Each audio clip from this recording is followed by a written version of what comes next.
वार्षिक परीक्षा 2023 के लिए कक्षा 6 का एक हिंदी का पेपर है। इसमें से कुछ प्रश्न आपके आ सकते हैं, तो इनको आप अच्छी प्रकार से याद करना। जैसे इसका पहला प्रश्न है, और इससे पहले मैंने कई सारे पेपर और भी डाल रखे, तो हिंदी के उन पेपर को भी देखना ताकि आपके उसमें से भी कुछ प्रश्न मिल सकें। जैसे पहला प्रश्न आपके ये है कि मेहनत करने वालों के आगे किसने शीश झुकाया, तो इसका उत्तर हो जाएगा आपके पर्वत। दूसरा प्रश्न है लक्ष्मीबाई का जो आराध्य देवी हैं भवानी। तीसरा प्रश्न है आदमी के जीवन में नियामत हैं। चौथा प्रश्न है यह धरती कितनी पुरानी है, तो करोड़ों वर्ष पुरानी है। गुजरात का प्रसिद्ध दलीय गायन कौन सा, गरबा हो जाएगा ये। और गांधी जी नौकरों को मानते थे तो भाई मानते थे। असम में शंकु आकार के जाल को क्या कहते हैं, तो जकाई कहा जाता है। और इसकी और भी कई सारे पेपर मैंने डाल रखे, वो भी देखना, आपको फ़ायदा मिलेगा।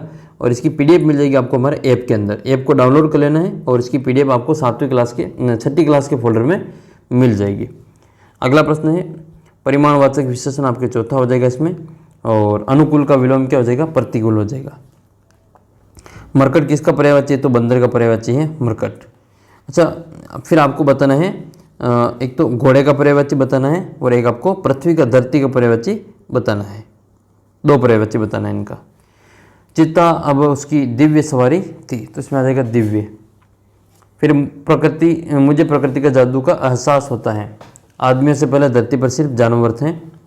वास्तविक लोकगीत देश के गांवों में है, वे रसोई घर में जाकर सब्जियां छिलते थे। लेखक ने प्रकृति के अक्षर किसको कहा, तो चट्टान, नदियां, पहाड़, वृक्ष को प्रकृति का अक्षर कहा है।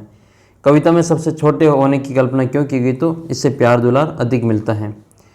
आश्रम में कॉलेज के छात्रों ने गांधी जी से कौन कौन सा काम करवाया, तो गेहूं बीनने का काम करवाया था। सीता ने श्री राम से क्या पूछा, तो कितना और चलना है। ठीक है। और सीता ने श्री राम से पूछा कि हमें अब कितना और चलना है। और पर्णकुटी कहाँ बनाएगा। 5वां प्रश्न है कि भारत में बांस कहाँ उगता है, तो असम में उगता है। संज्ञा की परिभाषा बतानी, तो जो शब्द व्यक्ति वस्तु स्थान के भाव का बोध कराता है उसको संज्ञा कहते हैं। मुंह में पानी आना मुहावरे का अर्थ है जी ललचाना। आप मुझे कमेंट करके बताएंगे 9 2 11 होना और फिर आपका कमर कसना, दोनों का अर्थ आप कमेंट करके बताना। राजप्पा ने नागराजन का टिकट एल्बम अंगीठी में क्यों डाल दिया था, तो वह अपनी चोरी पकड़े जाने के डर से। प्रकृति का जादू किसको कहा गया है, तो बसंत के फूल का खिलना प्रकृति का जादू कहा गया था। बाकी जो प्रश्न है वो आप अपने अनुसार जो देख लेना, इन सभी को पीडीएफ आपको ऐप के अंदर मिल जाएगी। पूरा पेपर ये आप ऐप को डाउनलोड करके भी पूरा पेपर देख सकते हैं। प्रार्थना पत्र आपको टीसी के लिए तैयार करना है और एक अवकाश के लिए तैयार कर लेना है। निबंध जो आएगा आपके रंगों का त्योहार, होली है या फिर मेरे प्रिय अध्यापक। अच्छा, आपके फेवरेट टीचर कौन है मुझे कमेंट करके बताना, और वो कौन सा विषय आपको पढ़ाते हैं। एक कहानी लिखनी है तो आपको वानर और मगर की लिख सकते हैं, या मूर्ख बंदर की लिख सकते हैं, या भूखी लोमड़ी की भी आपको कहानी आ सकती है। भूखी लोमड़ी और प्यासा कौवा, इन दोनों को आप अच्छे प्रकार से याद कर लेना। और भी मैंने पेपर आपके डाल रखे हैं, तो सारे पेपर आपको वहाँ पे मिल जाएंगे। चैनल को सब्सक्राइब करके 6ठी